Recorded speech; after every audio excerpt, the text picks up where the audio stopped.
Is Russia a dictatorship?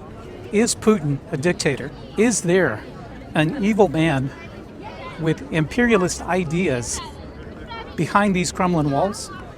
If you've ever asked yourself these questions, you won't want to miss what's coming up. I have a fascinating interview with a fascinating person. She is a member of the State Duma of the Russian Federation, Maria Butina. She has a fascinating history, and you won't want to miss it. And it's coming up next in 3, 2, 1. Here we go!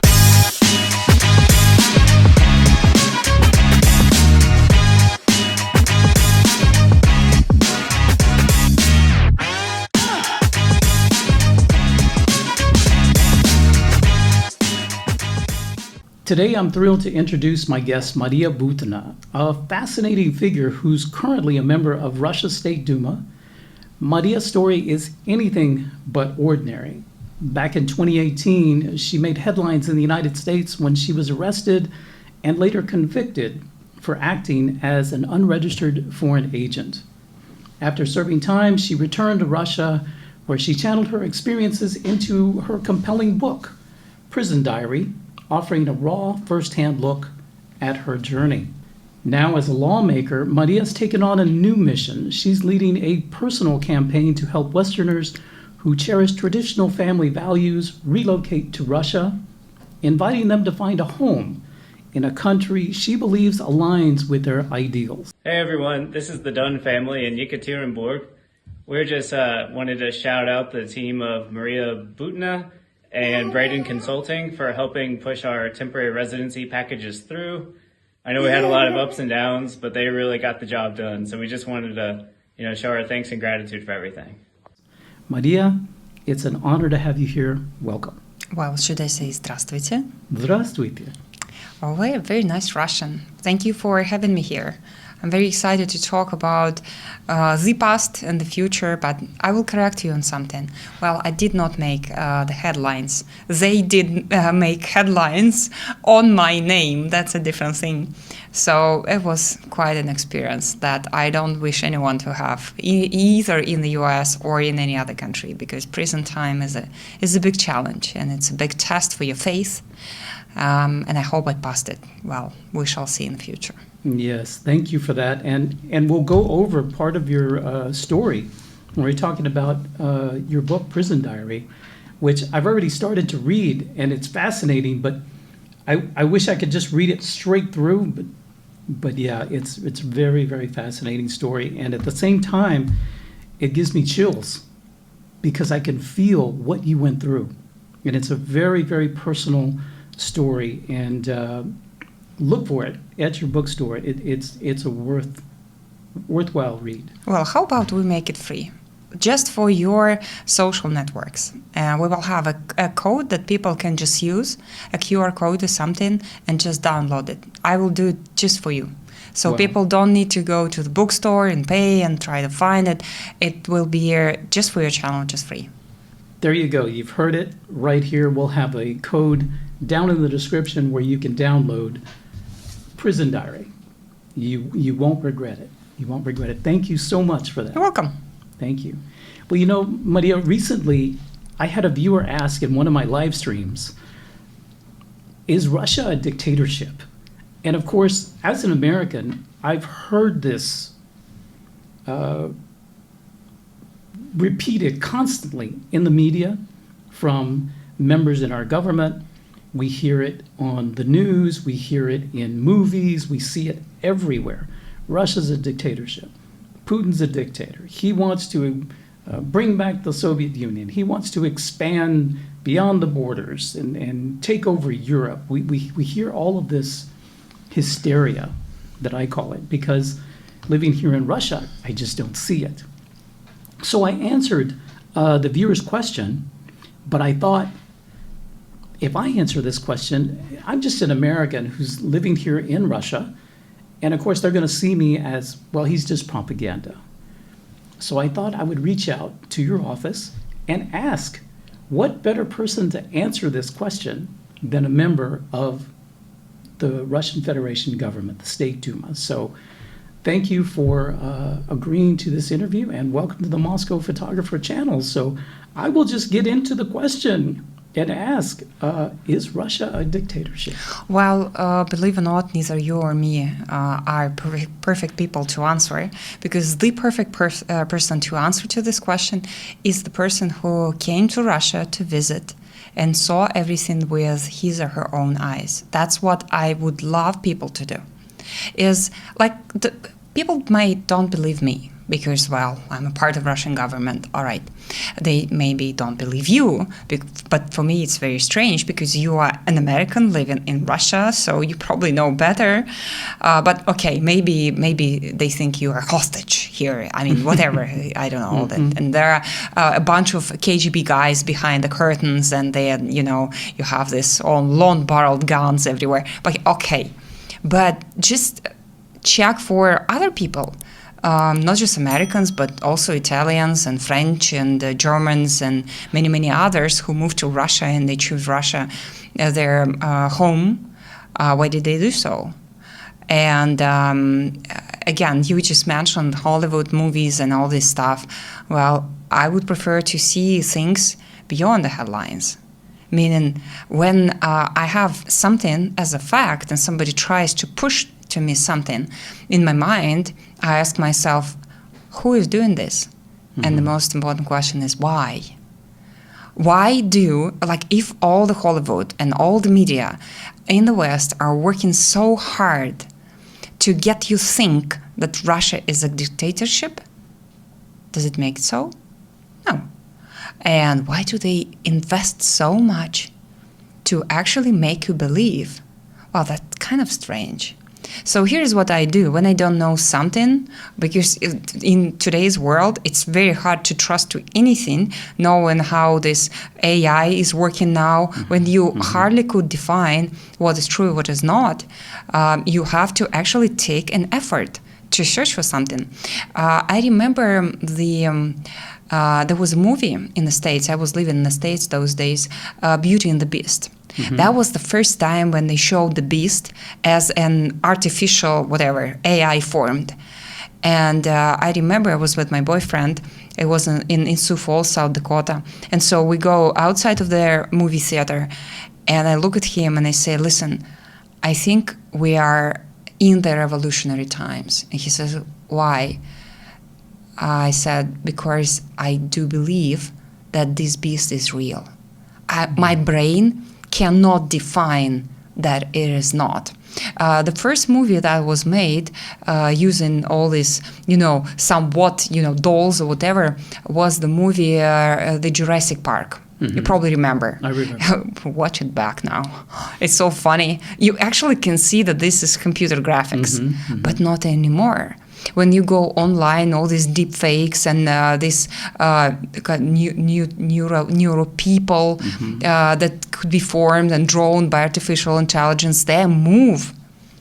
There was recently a little short clip on a social network talking about, there was a woman who was transferring from a skeleton to a woman and backwards. I was not a woman, but you cannot define.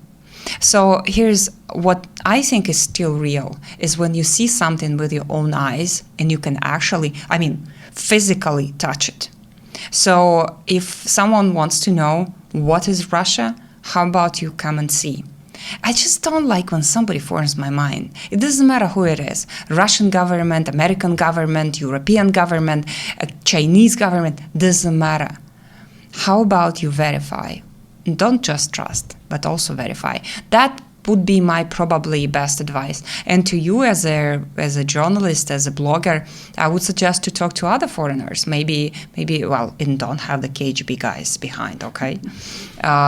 They might give you a different opinion. How do they view Russia? When they came back from prison after serving time, here's what I felt. I felt there the breath of the fresh air. Mm-hmm. Because I do feel myself here free.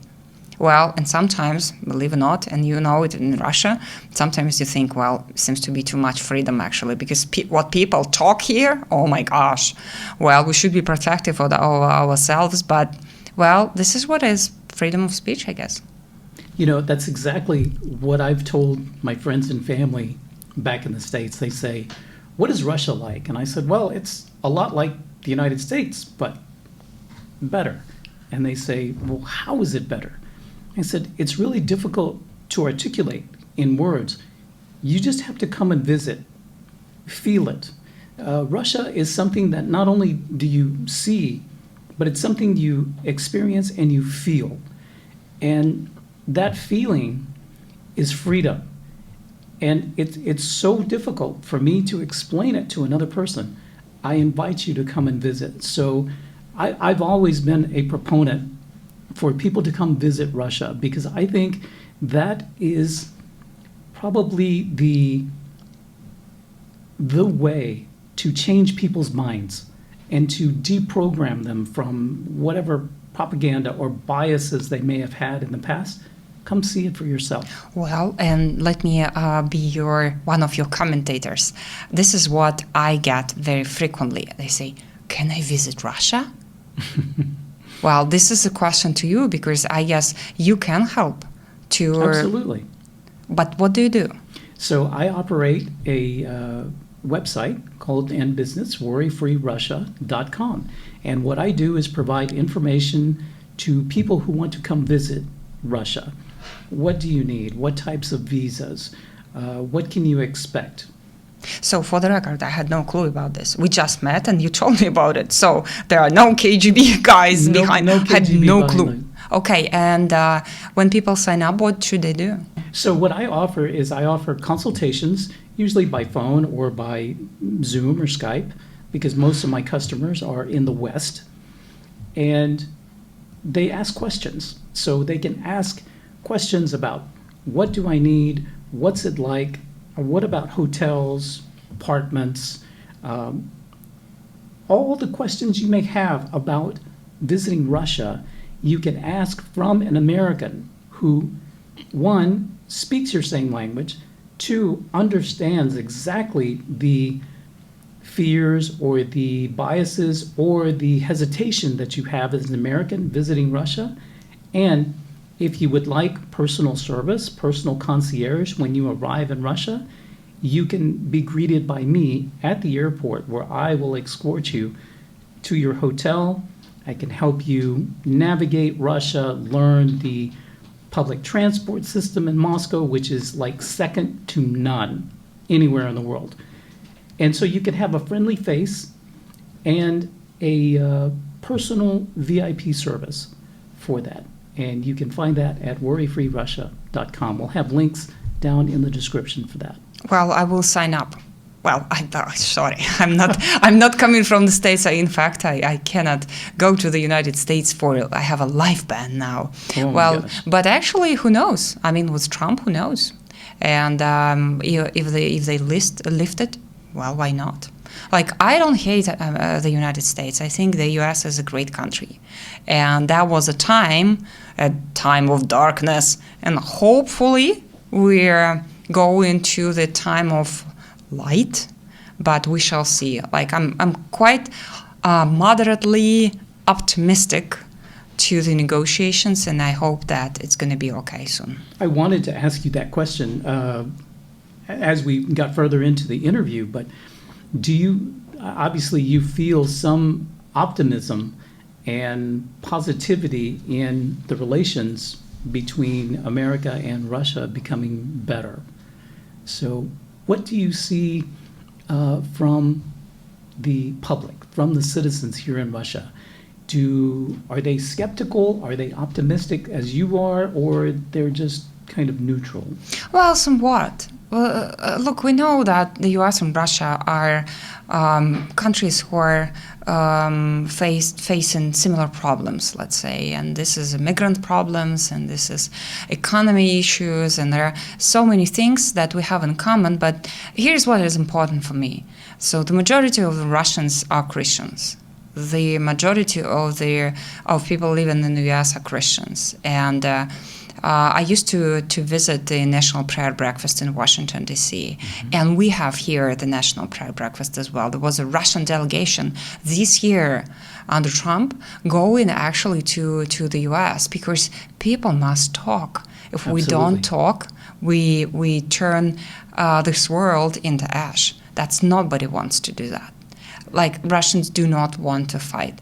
Every country is going to fight for its existence and sovereignty, and that's okay.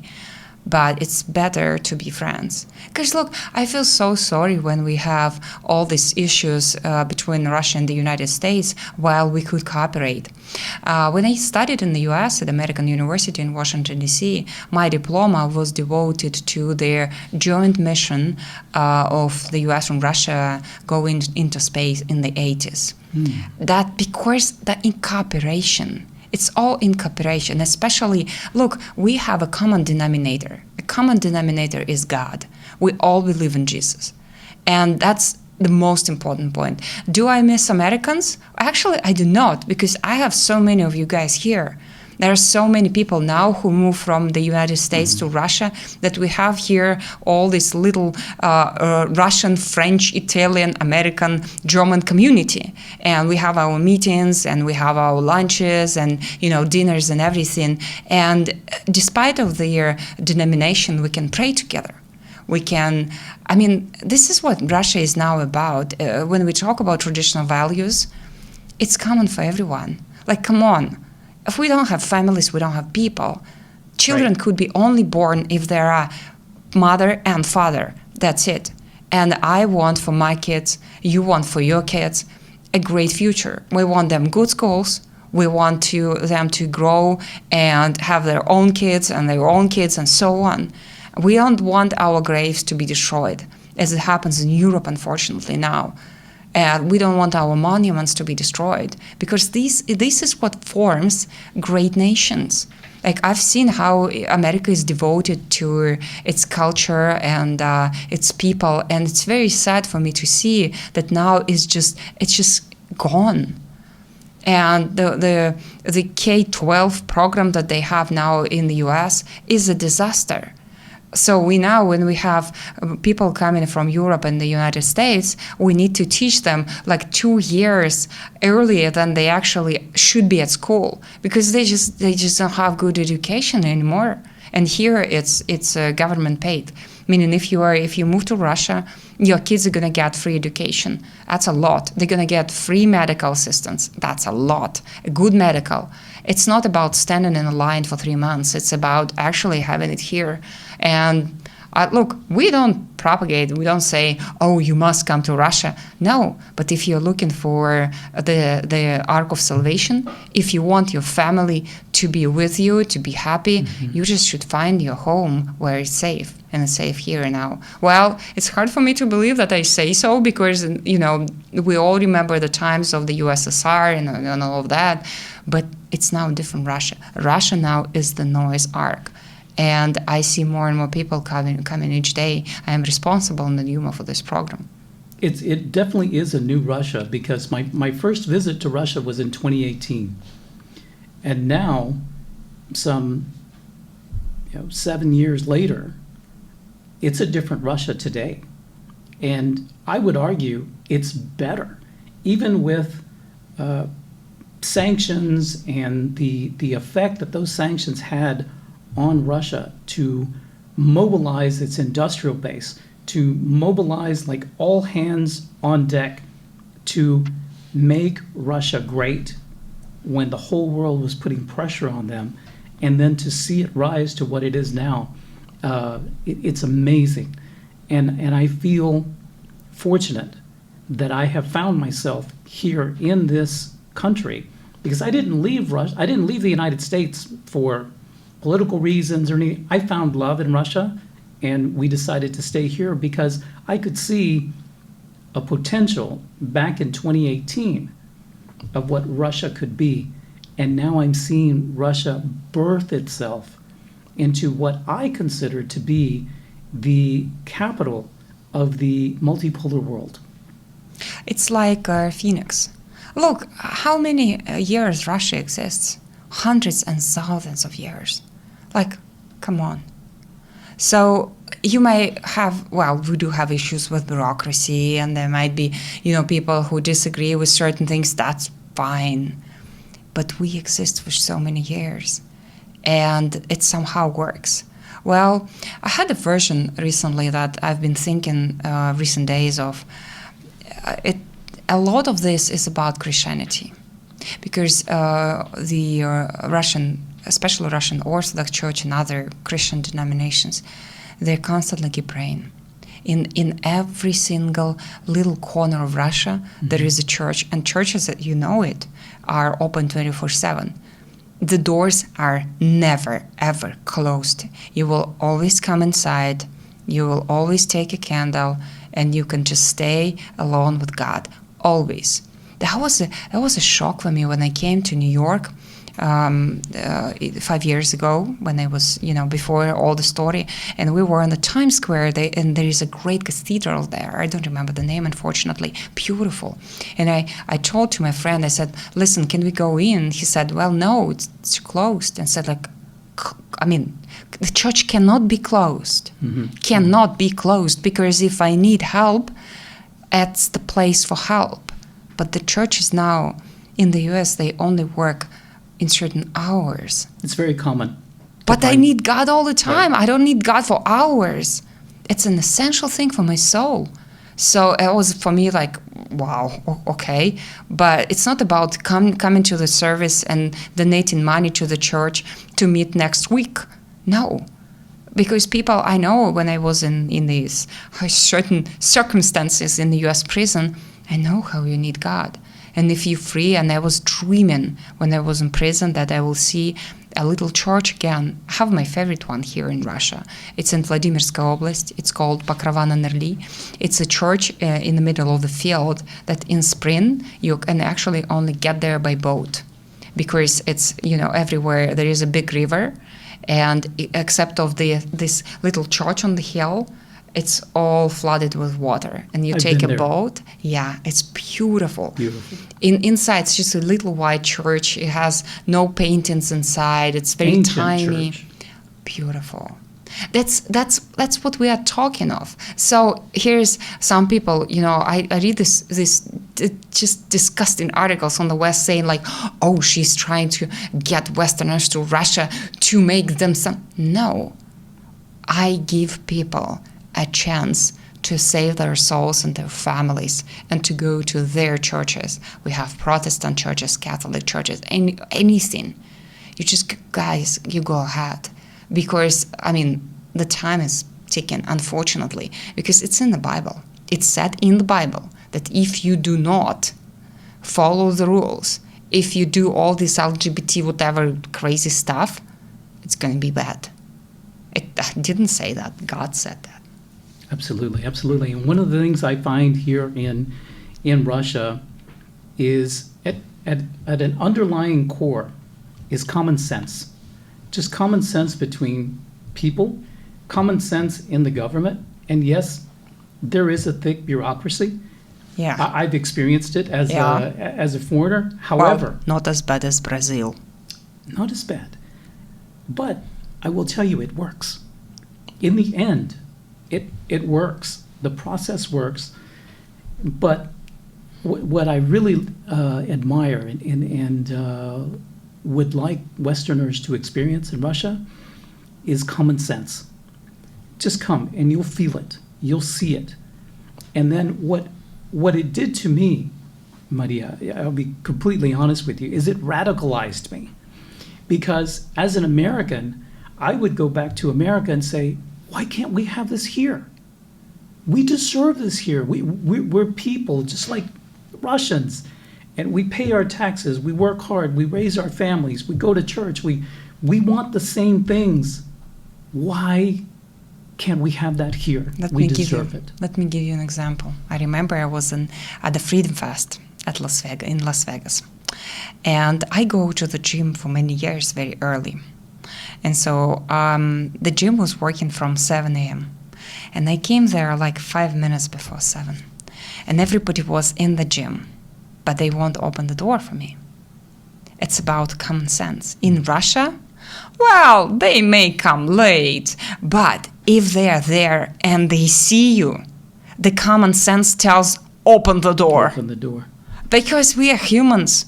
So what I see here in Russia. Okay, let me give you a different example. I have a friend. She's Russian. She won this green card lottery. Well, I don't believe it's a lottery, but anyway, she won it many years ago. So she lives in a little town in South Dakota, and when I go to the village, the little village there, all the houses are the same. All the yards are the same. All the dogs should be not more than this size. If you want chickens, you should have a permission from the neighbors. If you want to make a reconstruction of your house or paint a door in a different color, you need to get a permission. Guys, it is dictatorship. Like, come on. Is it really freedom? This is 1964. Like, that's not okay. Because even in prison, when I was in prison, when everybody was wearing the same uniform, and you can get a shot, meaning it's a punishment. You can go on solitary if you do that, but everybody tries to make himself or herself different. So we would do like a little bow somewhere. Because we are people. Individuals. We like to be individuals.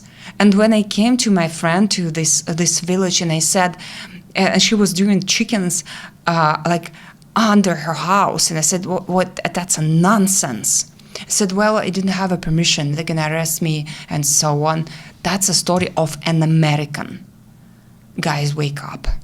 That's not the common sense. There are so many rules and regulations that Americans are under, but you're so used to it and programmed to accept that, well, that's just the way it is. Matrix, wake up, because that's true. When you open your eyes and you realize and you say, why are we doing this? This doesn't make sense. And that's when people start to finally wake up. And you brought up a good question, and this is something that many Americans believe, because they've told me, and they believe that Russians cannot legally speak out against their government. So do ordinary citizens have the right to question or criticize their government? And are there any limitations to speech? Over the internet, you will see so many Russians criticizing government. It happens all the time. Let me ask you a different question, okay, about the U.S. What happened with those journalists who would go to the Hill and criticize Biden, or would say that Biden had a dementia? They were physically banned. Or let's say on the early stages, if you go on your social networks and say that COVID is actually a leak from a laboratory, see what happens with your account? Absolutely. Is it a freedom of speech? I just don't get it. Well, right, we have limitations in Russia, which is true. I'm one of the people who actually voted for that. Here's what you cannot do here in Russia. It's not about criticizing government. We are now at a very hard situation. And we have tough case in Ukraine, and we have people who are in Ukraine fighting. Well, you shall not go everywhere and spread rumors about that, but because it's not safe. It's not safe to go ahead and in a full of people theater scream, there is a fire. People are going to get panicked. That's number one. That's a question of survival. And number two, well, you shall not go ahead and wish your own country to defeat, to surrender. That's not fine. You shall not go to the foreign governments asking them to put more sanctions on your own country. That's just not nice. You're going to be fined. You can be in prison for that, because this is what is called a self-protection. And look, we are actually, this is a law, so we are open about it. Do you know who are the censors of YouTube, or X, or Instagram, or Facebook? Who actually is behind the scenes deciding what is good and what is not? What shall be said and what shall be not? I've been thinking about that for a long time in terms of censorship. Well, censorship is okay when it's a government, because government says, well, these are the rules. If you don't like the rules, you go ahead and move to a different country and you renounce your citizenship, fine. But if you don't know who is the censor and what are the rules, is it fair to play? It's like unfair poker game when you don't know the rules, and everybody sees your cards, but you don't know anything. Well, you're gonna lose. Absolutely. And as an American who's on these Western social media platforms, I can say from personal experience, I've been censored for my speech while in the United States, and no one can tell me why.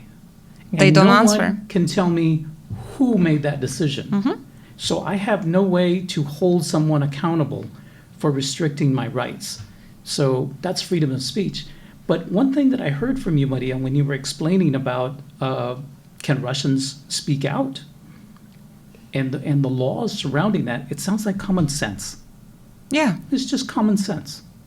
And this is, in fact, if America had these same laws with regard to speech in America, I think a majority of Americans would support it, overwhelmingly support it, because it's common sense.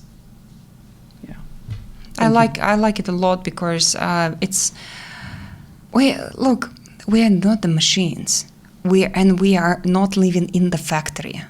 We're humans. That's why I like your theory of common sense so much, because here's what I know here in Russia. Even if you are in a very bad situation here, if you ask for help, even a stranger, they're gonna help.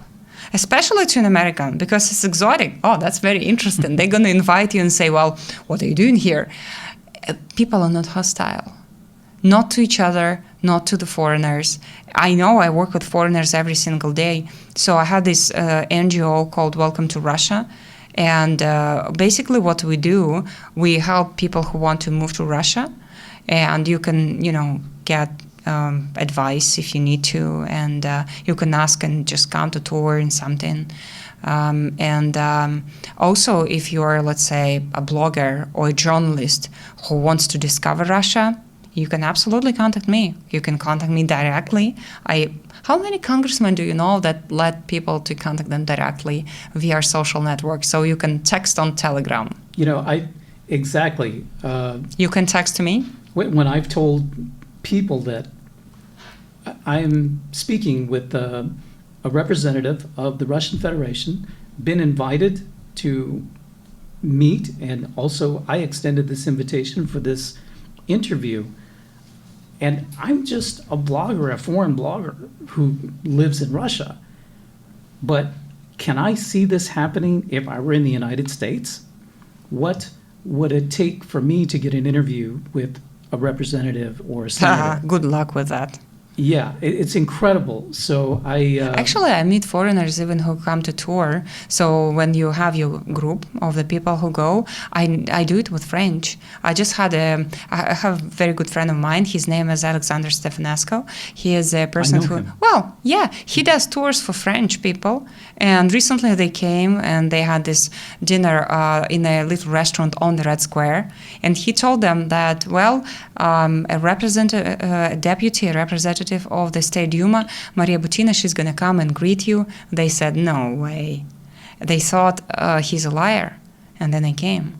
I said, well, let me know what you think, what you think of Russia, because it's just interesting for me. And what are your plans? And there were certain people who want to move in. Some people just came to tour, but they could not believe. And for me, it's such a shock, because here's what we do often with foreigners, like with French. We had 2 receptions with wine tasting already. I do come there because I like French wine. That's okay. I mean, common sense. I'm a human. Why cannot I just simply talk to people? I just can meet people, and we can go and we do these blog tours. You can just take a bus with us and go to, let's say, Kaluga or Kaukas or in the mountains or somewhere. How about do that? We don't pay anything. We don't make you doing anything. We don't make you sign in contracts. And I hope you will join us as well, because it's a great program. If somebody wants to sign up, go ahead. You just find me on Telegram. That's exactly me. And go ahead. We'll have that information down below Thank you. in the description for your social media networks. And feel free. There's the invitation. Reach out to her office And if you're interested in No, coming to not Russia, to my office, to me. Because I'm Let's going to be the rephrase first person for the contact. Do you know, I actually explain it why. Some people think that I'm overloaded by requests. No, not at all. People are very polite generally, and they write you only if they really need help. It's number one. And number two, how do I know how to change laws or how to help people if I am not the first contact? Because I will always get only their retelling of the story. And this is how, when I became, this is my first term in the Duma, and we have this social network like Facebook called VK, and this is my actually e-office. It's just me. Well, of course I will pass it to certain assistants, but I know where to pass it, and I see your problem. And you write me from your personal account, correct? So you Yes. get my personal answer. That's fair.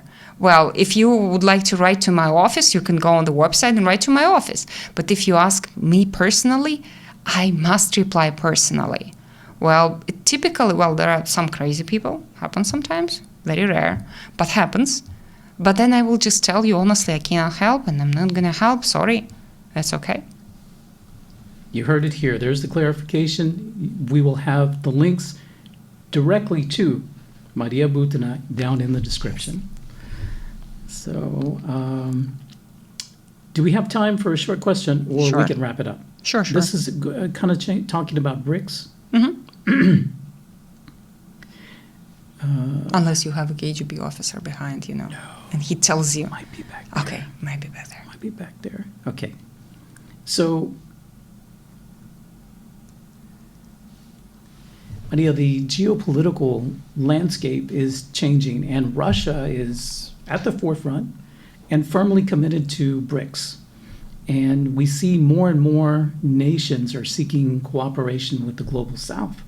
And at the same time, it appears the USA, under President Trump, is also pivoting away from its decades-old relationships with European allies and seeking greater cooperation with Russia. So do you feel optimistic that President Trump and President Putin can improve relations between USA and Russia? Well, Trump administration looks quite rational for me. And the steps they're doing today are quite logical, talking about common sense.